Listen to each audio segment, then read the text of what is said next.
ઉમરગામ તાલુકામાં તાજેતરમાં યોજાયેલી પંચાયત ચૂંટણીમાં જિલ્લા પંચાયત ખતલવાડા બેઠક પરથી ભાવિનીબેન માછી અને તાલુકા પંચાયત નારગોલ 18 બેઠક પરથી ઉપેન્દ્રભાઈ નરોત્તમ માચીએ જંગી બહુમતી સાથે ઐતિહાસિક વિજય મેળવ્યો। આ વિજયને લઈને ભંડારી સમાજ નારગોલના પ્રમુખ યતીનભાઈ ભંડારીના અધ્યક્ષ સ્થાને જગદંબા ધામ ખાતે સાંજે 6 વાગે ભવ્ય સત્કાર સમારંભ યોજાયો હતો। આ પ્રસંગે વિજેતા ઉમેદવારનું ફુલહાર શાલ અને સ્મૃતિચિહ્ન આપી સન્માન કરવામાં આવ્યું હતું।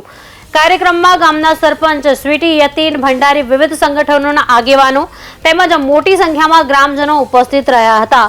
ભંડારી સમાજ સાથે હળપતિ અને મહાવંશ સમાજના આગેવાનોની પણ વિશેષ હાજરી રહી। આ પ્રસંગે ઉપસ્થિત આગેવાનોએ વિજેતા ઉમેદવારોને અભિનંદન પાઠવી ગામના વિકાસ માટે નિષ્ઠાપૂર્વક કાર્ય કરવાની અપેક્ષા વ્યક્ત કરી હતી। વિજેતા ઉમેદવારોએ પણ મતદારોનો આભાર વ્યક્ત કર્યો, જનતાના વિશ્વાસ પર પણ ખરા ઉતરવાની ખાતરી આપી હતી।